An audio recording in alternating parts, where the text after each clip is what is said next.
अच्छा बच्चों, ये है जी पेपर हमारा जो आज हमने देखना है। कोशिश करूंगा इसको मैं कंप्लीट कर दूं। वेरिएंट 5.1 है। आपको याद होगा मैंने मई जून का 5.2 वेरिएंट डिस्कस कर लिया है। ठीक है।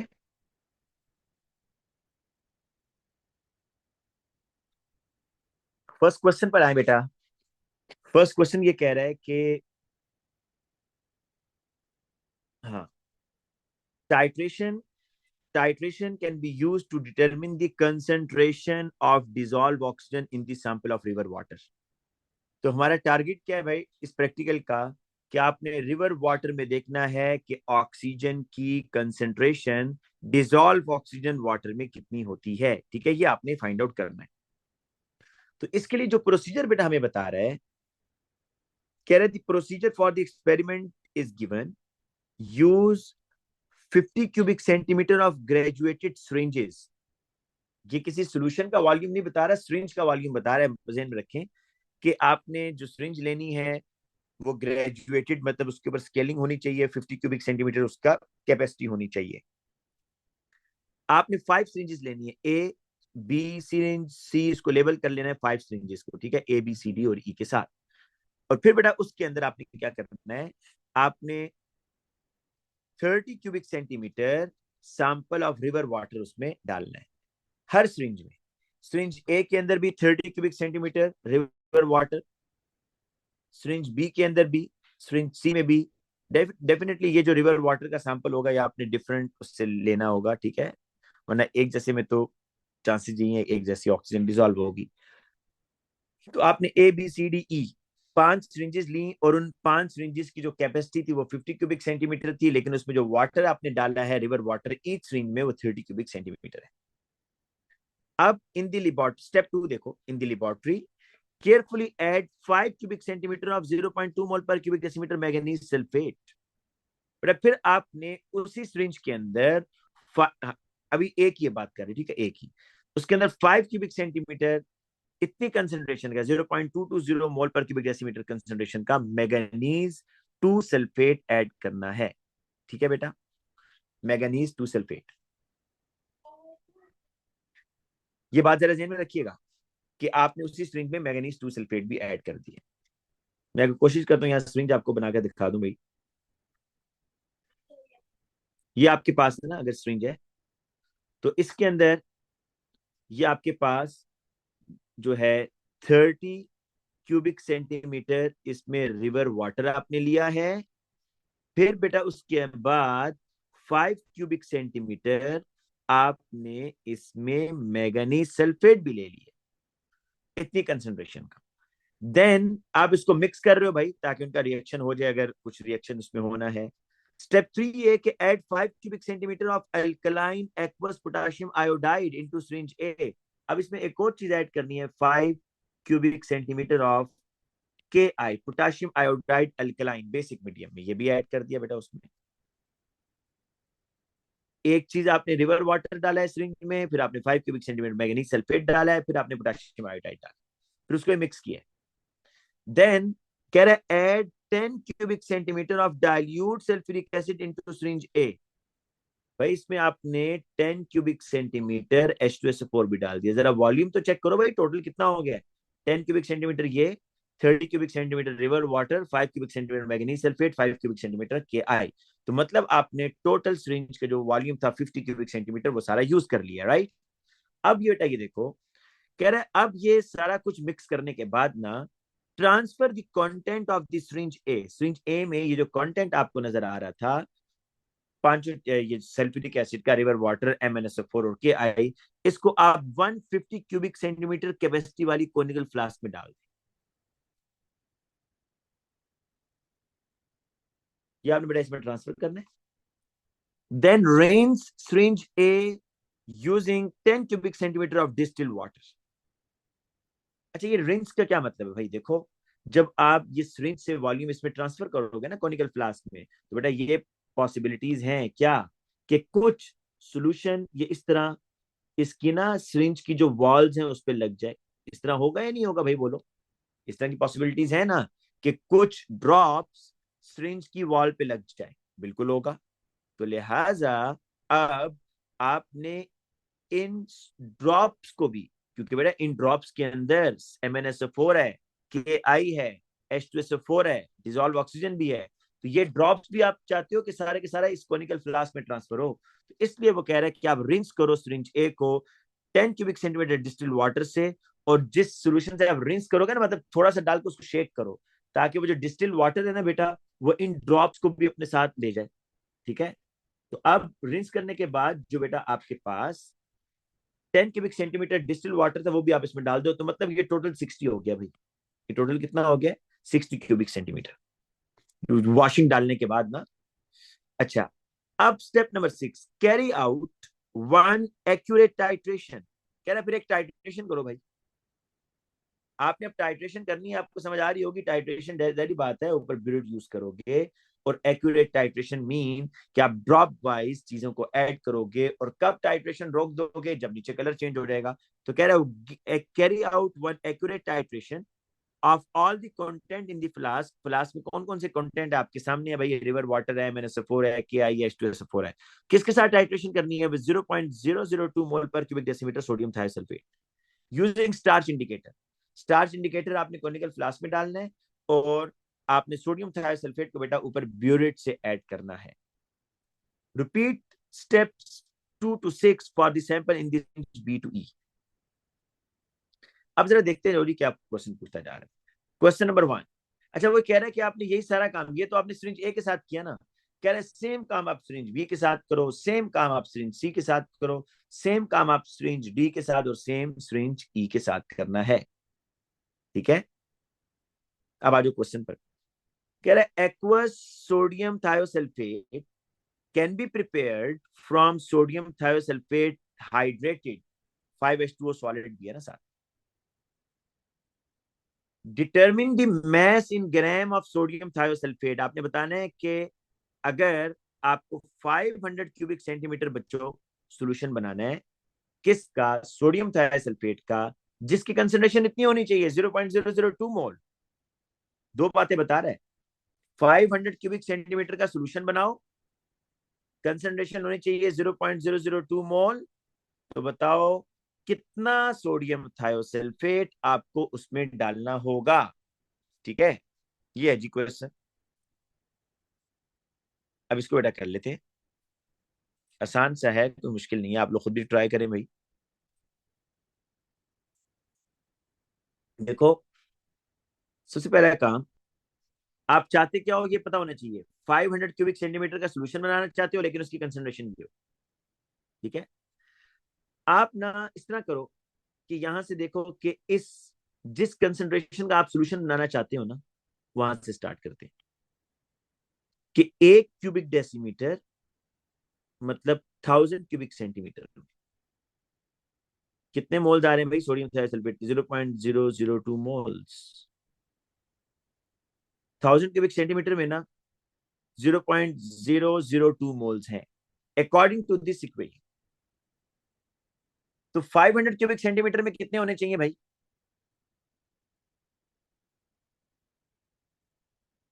एक्स, यहां से बेटा एक्स निकालो, 500 टाइम्स 0.002 डिवाइडेड बाय 1000। ठीक है, ये एक्स निकाल कर ये मोल जाएंगे, उसको उसके फॉर्मूला में ऐसे मल्टीप्लाई कर दो, बस सिंपल। 0.002 डिवाइडेड बाय बच्चों 1000, ये बेटा पता क्या आ रहे हैं? 0.001 मोल्स। अब तो मैथ्स बताने ना बेटा, फॉर्मूला में सोडियम थायोसल्फेट का निकालना होगा आपको, तो mole is equal to mass over formula mass. इसको सेट कर लो ना जरा। तो मैस निकालना है आपने, तो बेसिकली मोल्स को मल्टीप्लाई करो फॉर्मूला मैस के साथ। मोल्स हैं 0.001, फॉर्मूला मैस कितना होगा भाई सोडियम थायोसल्फेट का? बच्चों अगर फॉर्मूला मैस जल्दी से निकाल लो, फॉर्मूला मैस देखो, सोडियम होता है 23 टाइम्स 2, करते जाओ आप लोग भी, प्लस सल्फर बेटा 32 होता है ना, 32 प्लस 32 64 हो जाएगा, प्लस ऑक्सीजन 16 3 जा 48 हो गया, और इसे बेटा 5H2O भी है ना, 18 टाइम्स 5 कर लो 90, 248 आ रहा है भाई, 248 फॉर्मूला वाइज। तो 248 को मल्टीप्लाई कर दो 0.001, तो आपके पास आ रहा है 0.248, 0.248। सुनो भाई, अभी तो देखो उसने ये क्वेश्चन नहीं पूछा, अभी बच्चों उसने ये क्वेश्चन नहीं पूछा कि आप सोल्यूशन बनाओगे कैसे। ये क्वेश्चन बहुत कॉमन है, बहुत कॉमन क्वेश्चन है ये, कि आप ये सोल्यूशन बनाओगे कैसे भाई। अभी तो उसने सिर्फ ये पूछा है कि 500 क्यूबिक सेंटीमीटर टोटल आपका वॉल्यूम है, उसकी कंसेंट्रेशन होनी चाहिए 0.002 मोल, तो बताओ कितना सोडियम थायोसल्फेट आप वाटर में डालोगे। लेकिन बेटा अब अक्सर ये क्वेश्चन भी पूछता है कि बताओ ये सोल्यूशन कैसे बनाओगे। तो अगर आखिर में टाइम बचा तो वो मैं आपको बता दूंगा, ठीक है, विद डायग्राम कि वो कैसे करना है। नेक्स्ट पार्ट पर आओ। Identify the piece of operators that should be use to prepare 500 cubic centimeter of 0.002 mole per cubic decimeter sodium thiosulfate after required mass of sodium thiosulfate has been weighed out। जी बेटा, solution बनाने के लिए कौन सा आप operators use करते हो? Volumetric flask, volumetric flask. मैं चाह रहा हूं कि आपको मैं वो दिखाई दूं कि सॉल्यूशन बनाते कैसे हैं, ठीक है। हाँ बेटा, यहां से आ जाएगा। ये बहुत अच्छी बुक है, एक क्यू एक ये है, लेकिन इसमें बहुत अच्छा बेटा इसने लिखा हुआ है, प्रैक्टिकल से रिलेटेड है। ये देखिए जरा स्टूडेंट्स, ये डायग्राम देखिए, बहुत ही अच्छी डायग्राम है, और ये आपको बताएगा कि how to make the standard solution. और यही आप अगर कोशिश करें बेशक इसको यहाँ से स्निप कर लें, बल्कि हाँ इसकी आप बेटा एक वो ले लें, स्नैपशॉट ले लें बेशक, ठीक है, स्क्रीन की। अब मैं आपको बताता हूँ अपने सोल्यूशन, जिस तरह उसने कहा है ना कि बेटा ये क्वेश्चन आएगा ना 3 मार्क्स का, कि how to make the solution, और आपको ऊपर ये पॉइंट्स लिखने होंगे ये वाले, ठीक है ना। तो पहले मैं आपको बताता हूँ आपने कैसे करना है। पहला काम बेटा, आपने मैथ तो बता दिया था ना कि कितना मैथ आपको मेजर करना है, 0.248। अब आप ये कहोगे, पहला काम ये करना है बच्चों कि आप 0.248 ग्राम सोडियम थायोसल्फेट जो है ना, वो सॉल्यूट का मेजर करोगे। ये देखो इसे मेजर किया हुआ है ना बेटा यहाँ पर, ये आपने मेजर करना है पहला काम। एक्यूरेटली वे सॉल्यूट, ये क्वेश्चन, ये जो मैं अभी बता रहा हूँ आपको, ये फिलहाल एग्जामिनर ने पूछा नहीं हुआ, लेकिन मैं आपको कह रहा हूँ बेटा वो अक्सर पूछ लेता है, इसलिए इसको जरा ध्यान से सुन लो, ठीक है। अक्सर ये आता है 3 नंबर का क्वेश्चन, तो इसको अच्छी तरीके से समझ लो ना एक दफा। लिखवा भी दूंगा, आगे आएगा तो लिखवा भी दूंगा बेटा वैसे ही, ठीक है, ये पॉइंट्स लिखे हुए हैं। पहला पॉइंट ये कि आपने वे करना है, 0.248 ग्राम वे कर लिया सॉलिड का, फ्लास्क में सॉरी किसी बीकर में डाल के, बीकर में। फिर बेटा आपने ये करना है कि डिजॉल्व, ओहो वेट, फिर बेटा आपने ये करना है,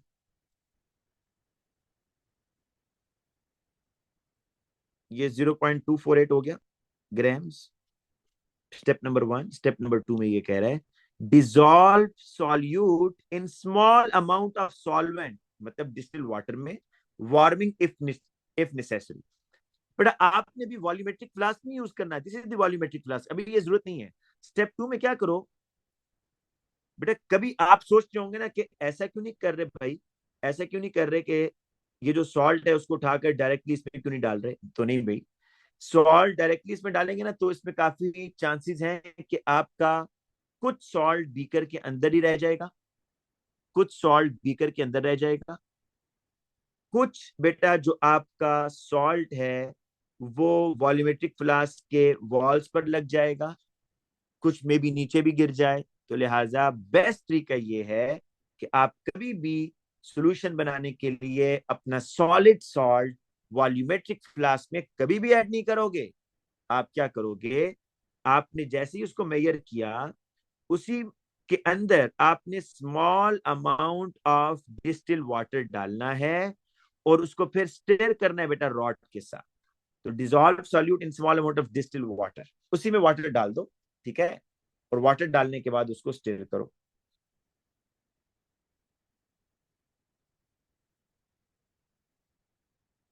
अच्छा,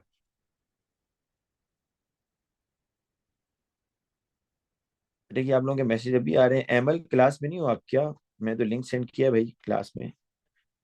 अच्छा, अब बेटा ये है कि सोल्यूशन आपने भी बीकर में ना वाटर डाल दिया ना, और उसका आपने 500 क्यूबिक सेंटीमीटर में बनाना था ना, तो ये ना हो कि आप 500 क्यूबिक सेंटीमीटर बीकर में वाटर डाल दो, नहीं, स्मॉल अमाउंट डालना है। टोटल सोल्यूशन 500 बनाना है तो आप 200 क्यूबिक सेंटीमीटर वाटर ले लो। अब बेटा क्या करो कि ट्रांसफर इनटू वॉल्यूमेट्रिक फ्लास्क, की जो बीकर में था ना, इसको आप ट्रांसफर करो। तो देखो ट्रांसफर करने का तरीका भी बता रहा है, बहरहाल आपने वहां प्रैक्टिकल तो नहीं करना, लेकिन ट्रांसफर करने का तरीका भी बता रहा है कि स्टीयरिंग रॉड को ऐसे रखकर, ताकि ये साइडों से होता हुआ इस तरह चला जाए, ठीक है। उसने फनल भी रखी हुई है। बेटा वॉल्यूमेट्रिक फ्लास्क में आपने ट्रांसफर कर दिया। अब सुनो, स्टेप नंबर 3 के बाद स्टेप नंबर 4 क्या है भाई?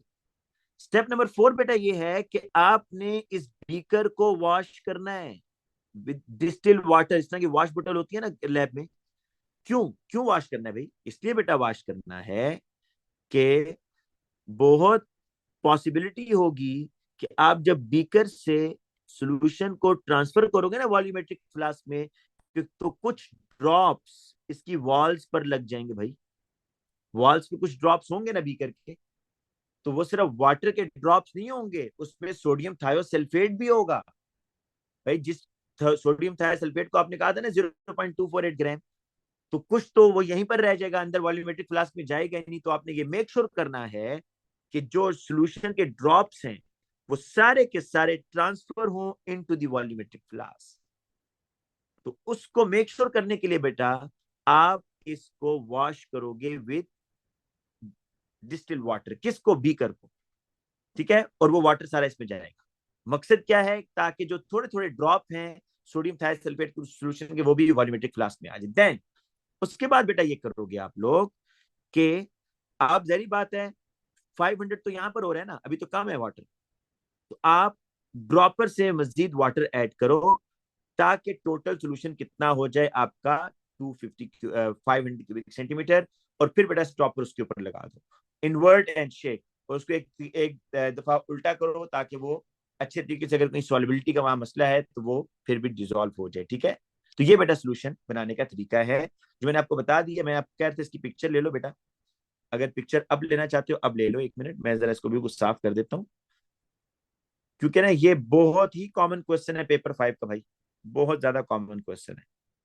पहले बेटा इसकी ले लो, ये जो स्टेप्स हैं, शाबाश। पहले इसकी पिक्चर ले लो एक, मैं उसे सेंड भी कर दूंगा, लेकिन पिक्चर ले लो बेटा, फिर मैं समटाइम भूल जाता हूँ।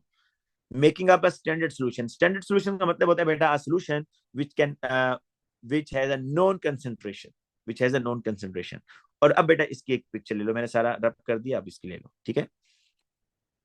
अच्छा स्टूडेंट्स, दोबारा हम अपने क्वेश्चन पर आते हैं।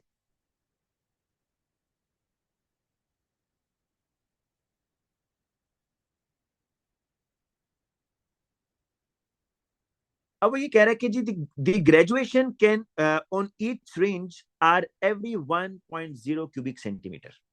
ये जो सिरिंज था ना, इस सिरिंज में जो ग्रेजुएशन है वो 1 क्यूबिक सेंटीमीटर, मतलब 1 क्यूबिक सेंटीमीटर, फिर 2 क्यूबिक सेंटीमीटर, 3 क्यूबिक सेंटीमीटर, ये बेटा जो उसने ग्रेजुएशन बताई हुई है वो इस तरीके से, the graduation on each syringe are every 1.0 cubic centimetre. मतलब आप दूसरे अल्फाज में ये कह सकते हैं बच्चों कि this is the least count, ये उसका लीस्ट काउंट है।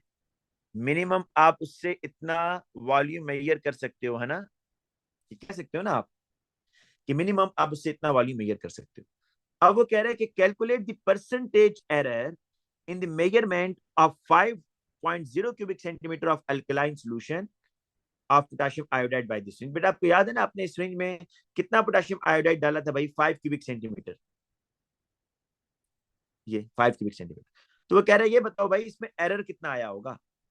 अब देखो बच्चों, एक चीज समझ लो, मैं आपको ब्यूरेट की एग्जांपल इसलिए दे रहा हूं कि ब्यूरेट में आपने ये काम काफी दफा किया एक्सपेरिमेंट के अंदर। याद है आप लोग टाइट्रेशन में एरर की परसेंटेज निकालते होते थे। आप जब रीडिंग लेते हो बेटा ब्यूरेट में, तो 2 दफा रीडिंग लेते हो या 1 दफा लेते हो? 2 दफा लेते हो, इनिशियल रीडिंग, एक फाइनल रीडिंग, 2 दफा लेते हो ना। तो अगर कोई अनसर्टेनिटी है, अगर कोई एरर है, तो वो 2 दफा होगा। एक इनिशियल रीडिंग में एरर आएगा आपका, एक एरर आएगा इनिशियल रीडिंग में और एक एरर आपका आएगा फाइनल रीडिंग में। तो जो भी एरर होगा ना उस ऑपरेटर्स को, उसको टाइम्स 2 तो करना ही करना है। अब मेरी बात सुनो, ये जो आपका बेटा ब्यूरेट होता है, ब्यूरेट, इसका जो एरर है वो क्या कितना होता है भाई? कैसे निकालते हैं आप कि किस ऑपरेटर्स का कितना एरर है, कितनी अनसर्टेनिटी है? तो मैं आपको उसका तरीका बताता हूं। किसी भी ऑपरेटर्स का जो लीस्ट काउंट होता है ना, लीस्ट काउंट मीन कि जिस ऑपरेटर से आप मिनिमम जो चीज मेजर कर सकते हो, मतलब ब्यूरेट से कितना वॉल्यूम आप मेजर कर सकते हो भाई? 0.1। ब्यूरेट का लीस्ट काउंट कितना है बेटा? 0.1 है ना। आप मिनिमम 0.1 वॉल्यूम से मेजर कर सकते हो ब्यूरेट से, क्या नहीं? 0.1 मेजर कर सकते हो बेटा। नहीं याद आपको? इसमें आपका 20 क्यूबिक सेंटीमीटर है सपोज, ठीक है। फिर आपका आया बेटा यहाँ पर, आपने इसमें ऐड कर दिया है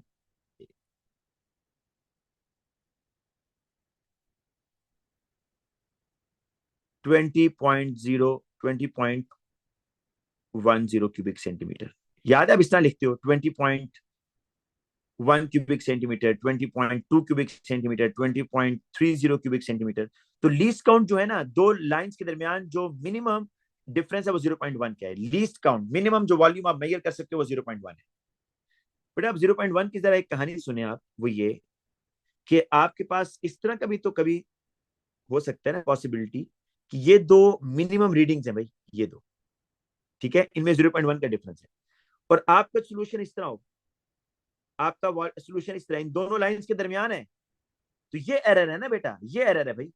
अब ये आपका जो लिक्विड है ना बेटा, ये उसका लेवल है, ये ग्रीन कलर से शो हो रहा है। अब आप इसको ऊपर के साथ पढ़ोगे या नीचे के साथ पढ़ोगे? यहां से अनसर्टिनिटी आती है, यहां से एरर आता है। अब दो लाइंस के दरमियान अगर आपका वॉल्यूम आ जाए, फिर आप उसको ऊपर के साथ लिंक करोगे या नीचे के साथ, दिस इज द एरर, ठीक है। तो याद रखना बेटा, जो लीस्ट काउंट होता है ना 0.1 है सपोज ब्यूरेट का, उसको आप डिवाइडेड बाय 2 करो तो आपके पास अनसर्टिनिटी आती है। जिस तरह ब्यूरेट की अनसर्टिनिटी कितनी है? 0.05, प्लस माइनस, प्लस भी हो सकता है माइनस भी हो सकता है।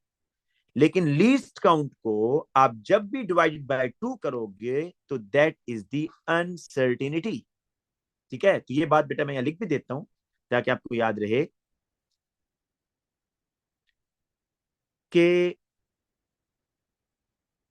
द मैक्सिमम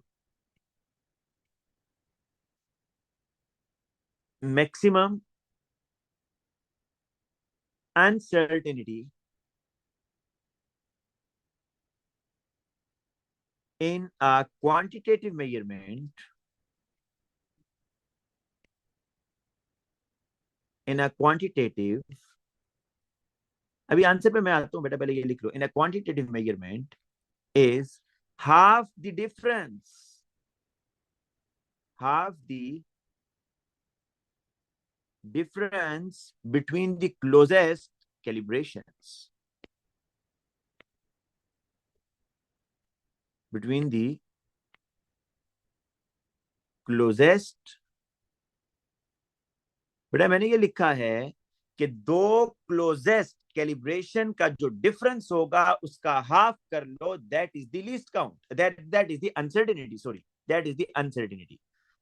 मैंने ये कहा है कि दो क्लोजेस्ट कैलिब्रेशन का जो डिफरेंस है उसका हाफ करो तो वो अनसर्टेनिटी होगी। ये रूल है अभी, जिस ऑपरेटर्स का जो लीस्ट काउंट होगा ना उसको डिवाइड बाय 2 कर दो, दैट इज द अनसर्टेनिटी। तो अब बेटा इस सिरिंज का जो लीस्ट काउंट है वो कितना है?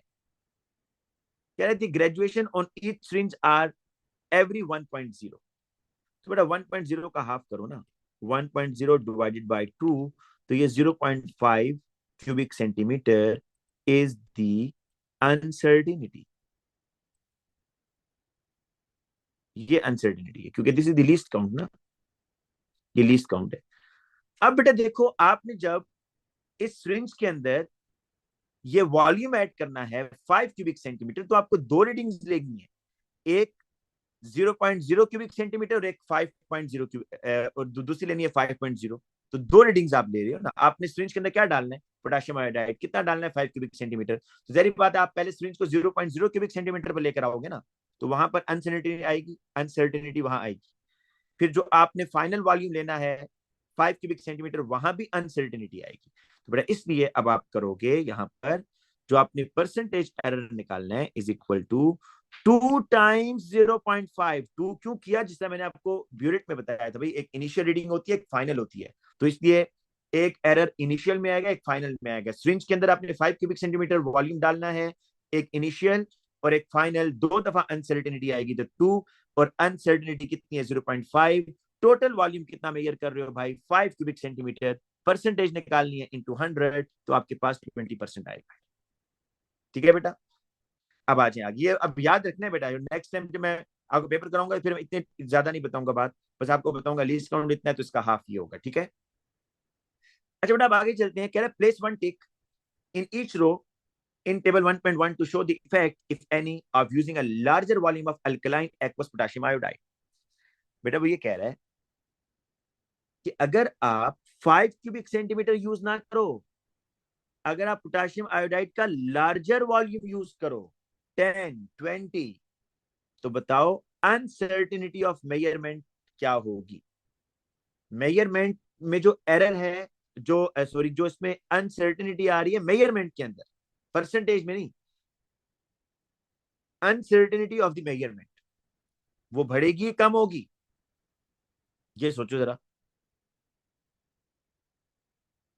बेटा। देखो यहां पर आपने ये लिखना है कि अनसर्टिनिटी रिमेन्स अनचेंज, सेम रहेगी। उसकी रीजन पता है क्या है? इसकी रीजन बेटा ये है, as the scale division has not change, as scale division has not change. बेटा देखो वो ये कह रहा है कि अगर ज्यादा वॉल्यूम यूज करोगे तो अनसर्टिनिटी पर क्या फर्क पड़ेगा भाई? आप सिरिंज तो वही यूज कर रहे हो ना, मतलब आपने ये तो नहीं कहा भाई कि अब हमने पिपिट यूज कर लिया है या कोई और ऑपरेटर्स फिर फर्क पड़ेगा। आप सेम ऑपरेटर्स यूज कर रहे हो, सेम स्केल डिवीजन यूज कर रहे हो, तो फिर तो अनसर्टिनिटी पर फर्क नहीं पड़ना चाहिए ना बेटा, है ना? ये बेटा एक मिनट अजान हो लेने दें, एक मिनट सिर्फ।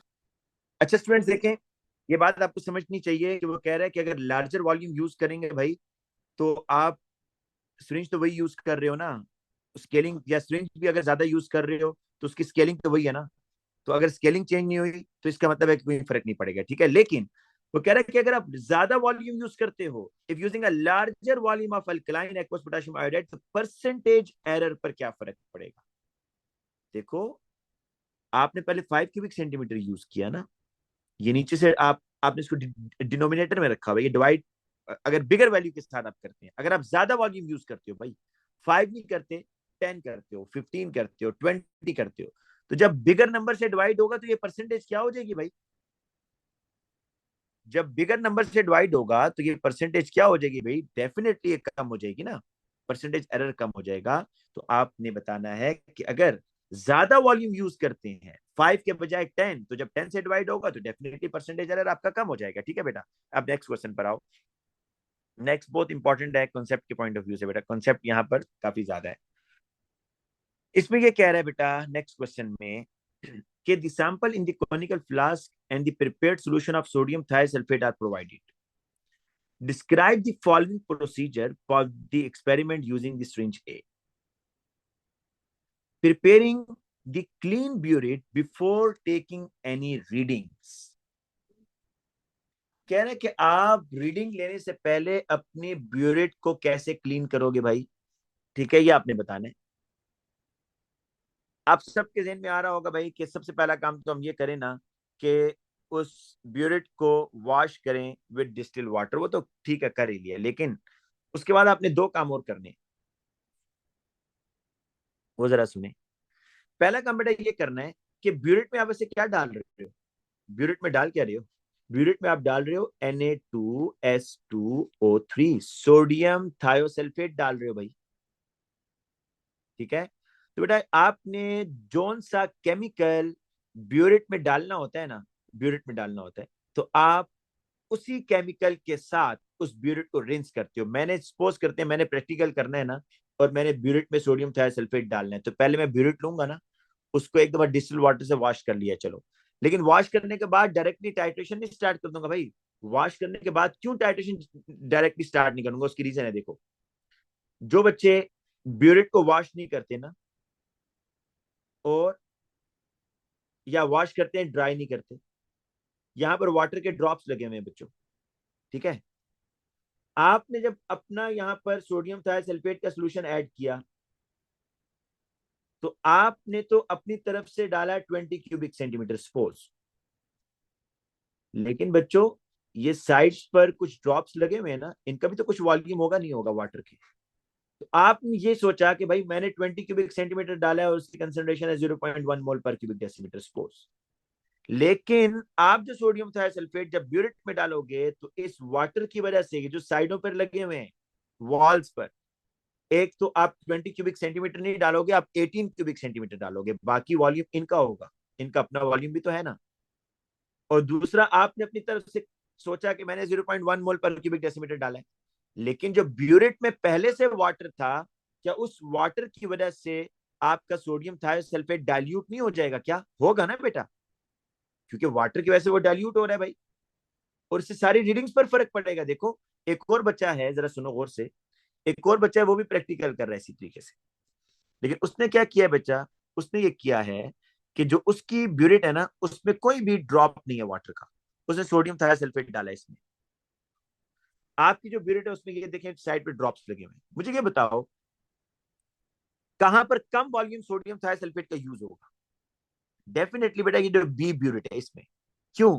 क्योंकि इसमें जो सोडियम थायोसल्फेट है, जब उसने ब्यूरेट में डाला तो वो डाइल्यूट नहीं हुआ, ठीक है ना, क्योंकि ब्यूरेट आपकी ड्राई थी, तो जितना सोडियम थायोसल्फेट की कंसेंट्रेशन थी वो उतनी ही रही, तो लिहाजा अच्छा रिजल्ट आएगा इधर।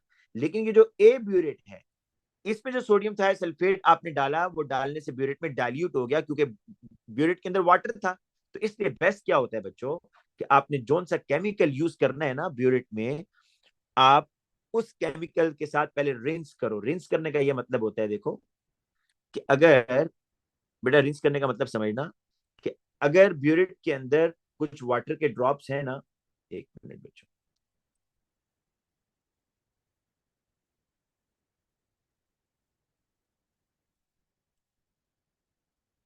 जी बेटा अब देखना, रिंस करने का ये मतलब है बच्चों, ये कुछ ड्रॉप्स थे ना अगर, तो आपने सोडियम थायोसल्फेट थोड़ा सा डालना है, Na2S2O3, नीचे स्टॉपर लगा हुआ है, आप वो डाल के ना इसको शेक करो बेटा अच्छे तरीके से, ताकि जो सोडियम थायोसल्फेट है ये जो साइडों पे जो वाटर लगा हुआ है उसको अपने साथ निकाल के ले जाए। तो उसके बाद फिर प्रोबेबिलिटी यही होगी कि अगर अब भी कोई ड्रॉप लगा हुआ है तो मे भी वो सोडियम थायोसल्फेट का हो, ठीक है। तो ये बात आपको समझनी है। तो पहला काम बेटा क्या करना है कि rinse the burette, rinse the burette with titrant solution। Titrant solution वही होता है जो आप ब्यूरेट में डालते हो भाई, ठीक है ना। टाइट्रेंट सोल्यूशन मीन जो आप ब्यूरेट में डाल रहे हो। क्यों ऐसा कर रहे हो? Making sure to let the solution coat inside of the burette।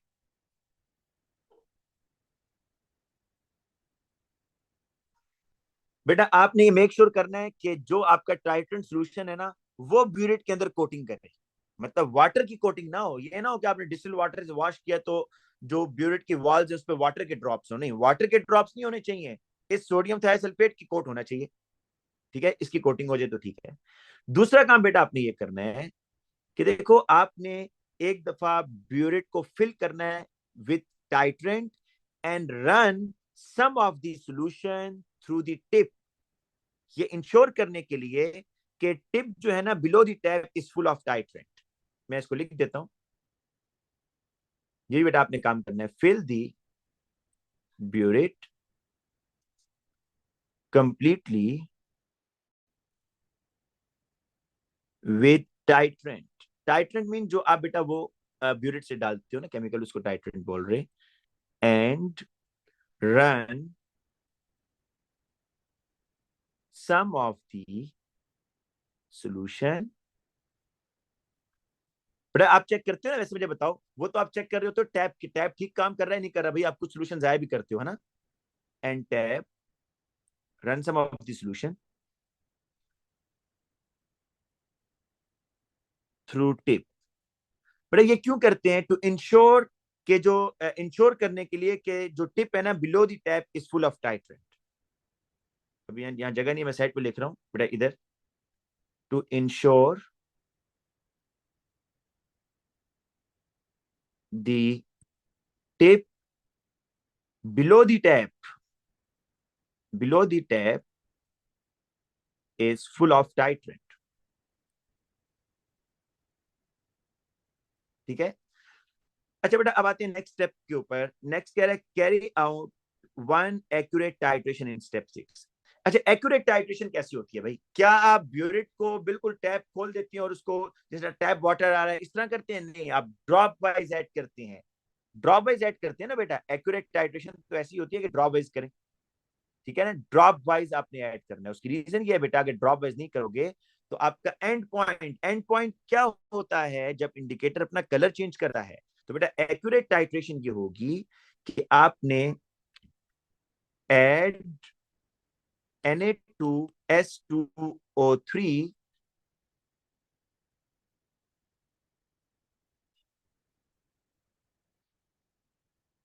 into the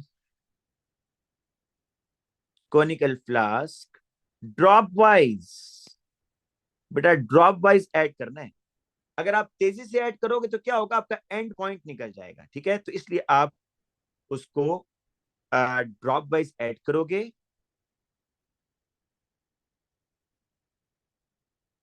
until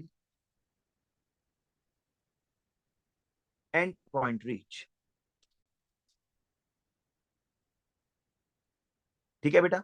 अच्छा अगर आप ड्रॉप वाइज ऐड करोगे ना, if you add drop wise, if you add drop wise, तो इससे क्या होगा?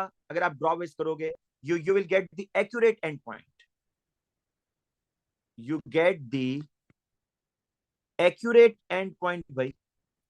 एंड पॉइंट तो वैसे भी आ जाता है देखो, लेकिन फिर एक्यूरेट नहीं आएगा ना अगर आप ड्रॉप वाइज नहीं ऐड कर रहे, तेजी से ऐड कर रहे हो। तो ये याद रखना कि एक्यूरेट टाइट्रेशन में ये दो ही तो चीजें होती हैं कि आपने ड्रॉप वाइज ऐड करना है ताकि जो एंड पॉइंट है वो आपका एक्यूरेट आए। अच्छा फिर वो ये कह रहा है कि suggest why the reaction mixture is makes well in step 2 to 4। 2 to 4 में क्या कह रहे थे भाई? 2 to 4 में कह रहे थे कि आप इसको मिक्स करें। किसको? वो जो आपके पास 5 क्यूबिक सेंटीमीटर मैग्नीज सल्फेट है ना, वो आपने वाटर में डाला था, तो इसको आप मिक्स करें। बेटा मिक्स करने का ये मकसद है ताकि रिएक्शन कंप्लीट हो जाए ना। वो जो मैग्नीज सल्फेट है, O2 है, उनका रिएक्शन कंप्लीट हो जाए, इसलिए आप उनको मिक्स करवा रहे हो, ठीक है।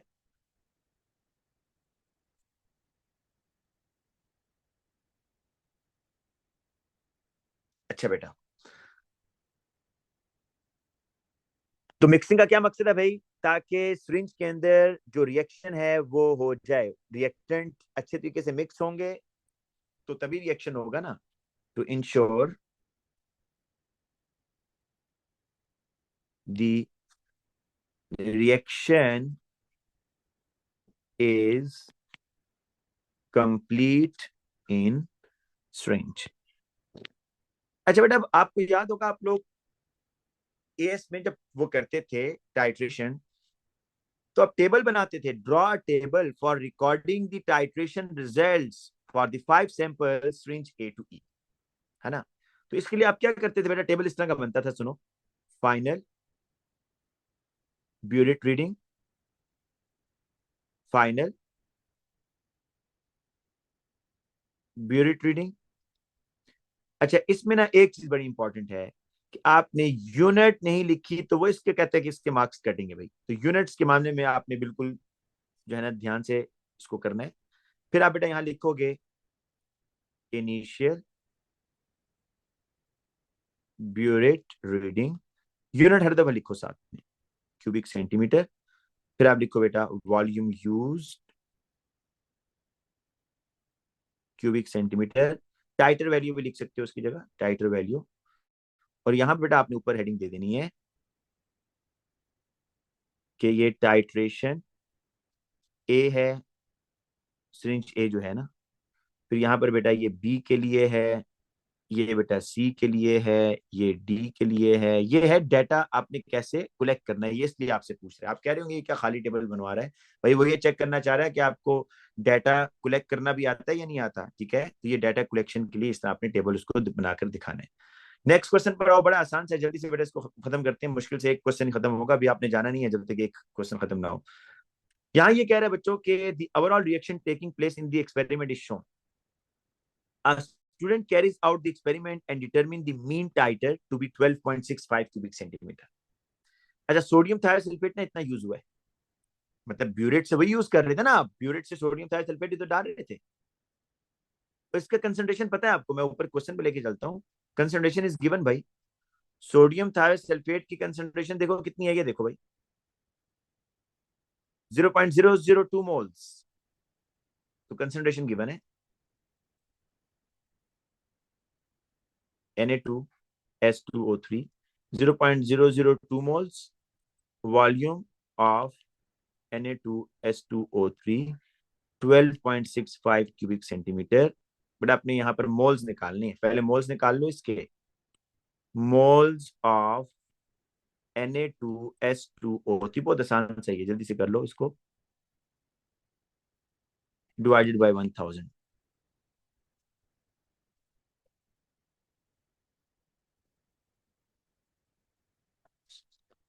0.002 times 12.65 divided by 1000।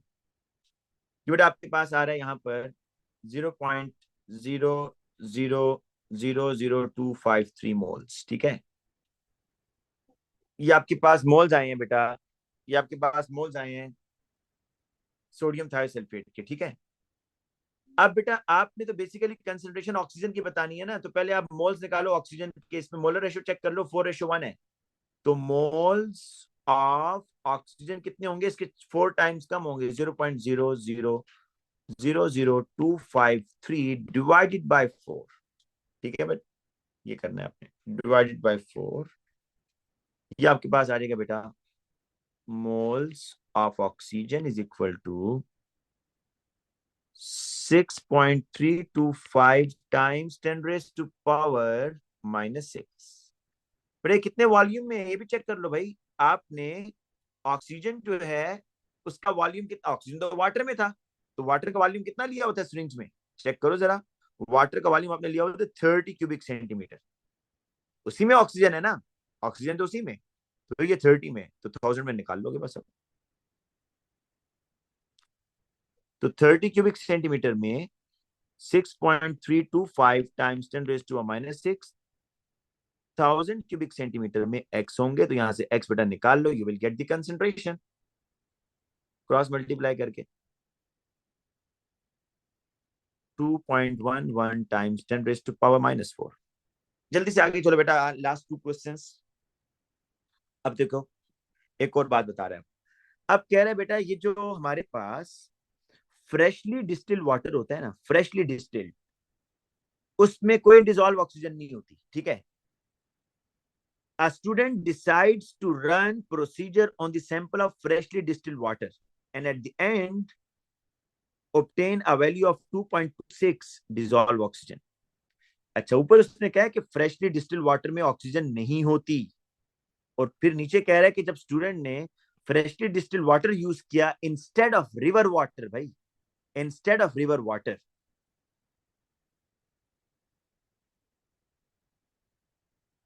Instead of बेटा रिवर वाटर, ये देखो अब वो क्या यूज कर रहा है, रिवर वाटर की जगह, रिवर वाटर की जगह वो यूज कर रहा है फ्रेश डिस्टिल्ड वाटर।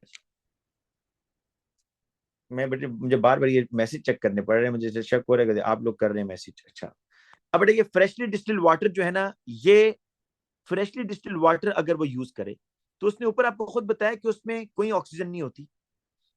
देखो यहाँ खुद बताया हुआ उसने कि फ्रेशली डिस्टिल्ड वाटर में ना नो ऑक्सीजन, लेकिन कह रहा है जब स्टूडेंट ने एक्सपेरिमेंट किया तो फ्रेशली डिस्टिल्ड वाटर में भी उसको ऑक्सीजन मिली है।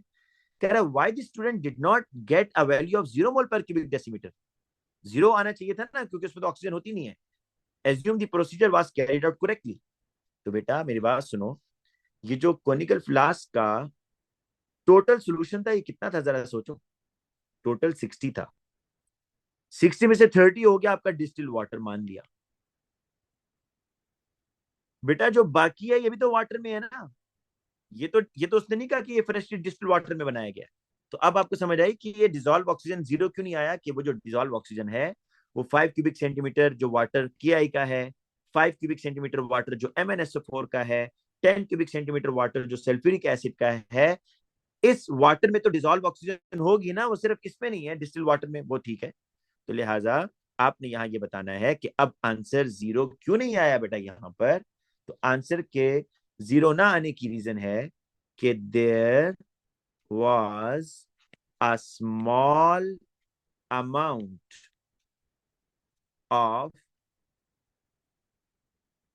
dissolved oxygen in other solutions of reactant। जो रिएक्टेंट्स के दूसरे सॉल्यूशन है उसमें भी तो है ना भाई। अच्छा अब एक और चीज कह रहा, suggest how the value of 2.26 times 10 to power -5 mole per cubic decimetre. जरा सोचो, ये जो ऑक्सीजन है डिसॉल्व, ये किस में है? क्या ये वाटर में थी? डिस्टिल वाटर में नहीं भाई। ये जो डिसॉल्व ऑक्सीजन है ना, ये थी दूसरे रिएक्टेंट्स में, पोटेशियम आयोडाइड में, MnSO4 में, H2SO4 में, उसमें थी, है ना।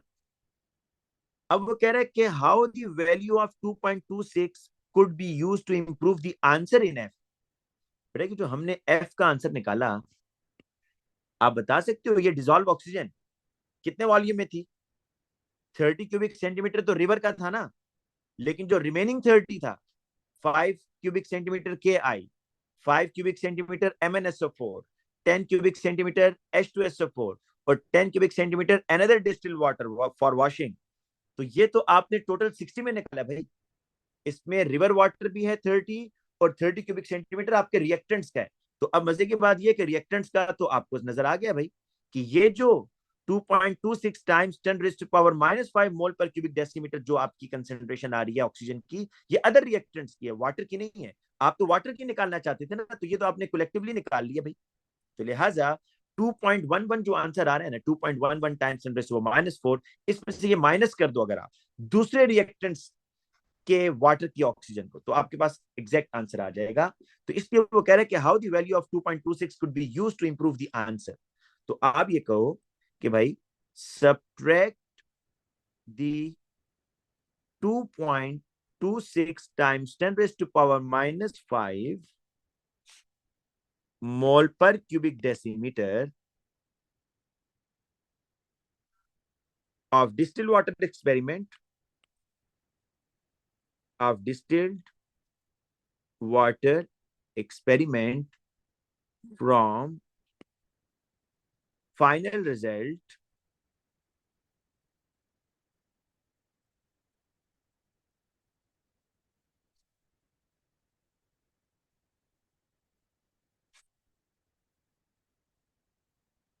in F, जो आपका F में हो रहा है बेटा, ठीक है।